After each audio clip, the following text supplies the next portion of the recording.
நம்ம சொந்த ஊர் Nagercoil,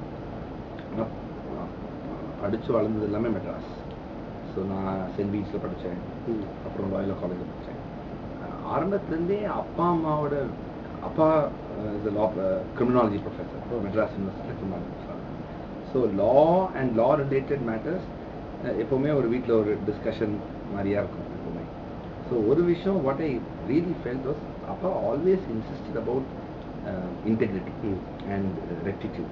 Integrity and rectitude was something very deeply embedded. So எப்போவுமே எல்லா conversationsலையும் that how it is important to live an honest life and how it's important to maintain personal integrity. That was stressed. So அது one aspect which was very keen, and வளரும் போதே அது ஒரு if it gets embedded into it, and அது ஒன்று. அப்புறம் புக்கில் படிக்கிறது ஒன்று, அப்புறம் அந்த லைஃபே அப்படி when somebody is living that life, because when you see the parents living that life, right from basic things like paying your taxes to following the law, that was so critical. Second, I was when I was growing up, I was thinking that நம்ம நாட்டோட வளர்ச்சிக்கு ஒரு most important thing which I felt was, அப்பையிலேருந்தே I was feeling, now I felt more, is that to have a society based on law. Because one of the major problems, and that now I can tell you, but at that time I was really feeling that if people obey the law, then there will be a greater sense of equality. பலதரப்பட்ட problems, நம்ம வறுமைக்கு கூட lawlessness is critical.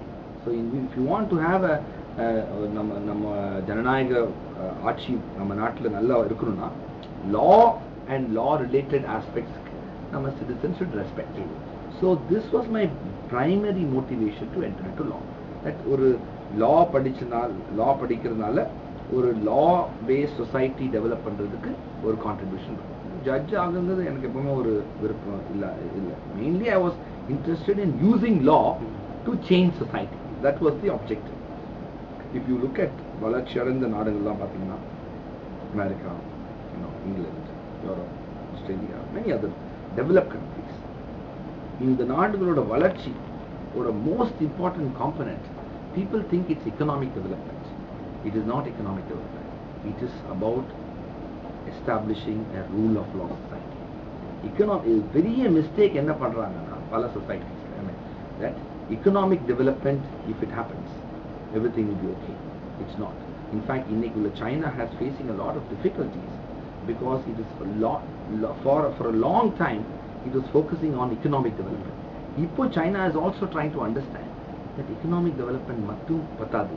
There has to be a society based on rules, society based on law. People should have confidence that இது சட்டம், இந்த சட்டத்துடைய எல்லாருக்கும் applicable ஆகும், இதில் யாருமே தப்பு பண்ணா கூட அவங்களுக்கு ஆக்ஷன்ஸ் எடுக்கப்படும் அவங்க பேரில். ஸோ இந்த நம்பிக்கை மக்கள் மத்தியில், இந்த நம்பிக்கை இருக்கிறது ரொம்ப important. Unfortunately, that over the years, so when I was thinking of doing law, that was my primary motivation, that the idea of law to empower people. And then secondly, I was very influenced by Gandhi. Early on, right from reading my Experiments of Truth biography, his LLB studies, his own legal studies in England, and how he used law, that's another thing. It's not only studying law, but using law to seek social change, be it in South Africa, be it in India. That when you study law with that passion, அதாவது ஒரு அந்த law படிச்சனால law வச்சு எப்படி நம்ம ஒரு society improve பண்ற ஒரு vision இருக்கனால, he was able to see injustice.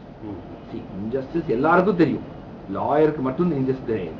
Anybody should know injustice, because you will feel it. Generally, you don't. இது ஒரு பெரிய rocket scientist அவசியம் இல்லை that நீதி எதுன்னு.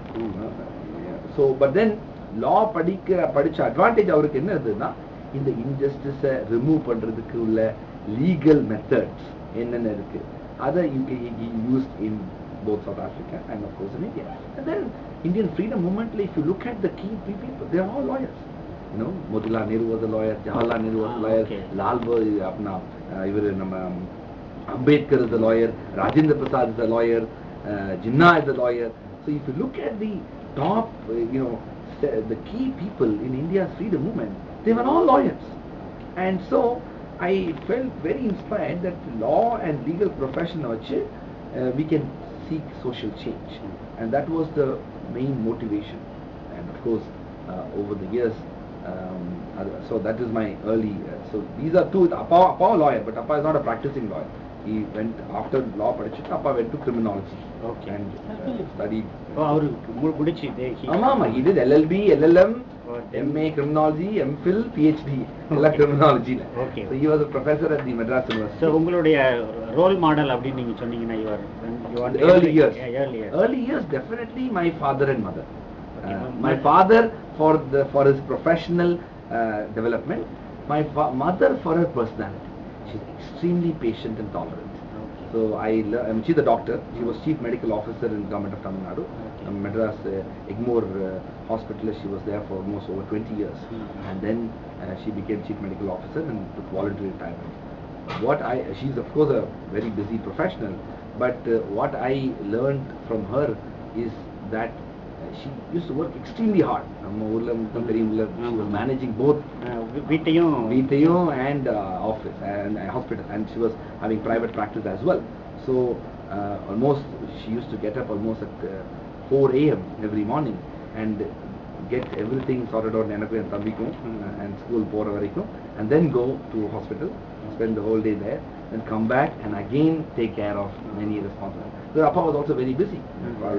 Early morning he goes and comes back. It's a typical, I mean, nothing, I won't say India's story is very unique. It's a typical Indian middle class life.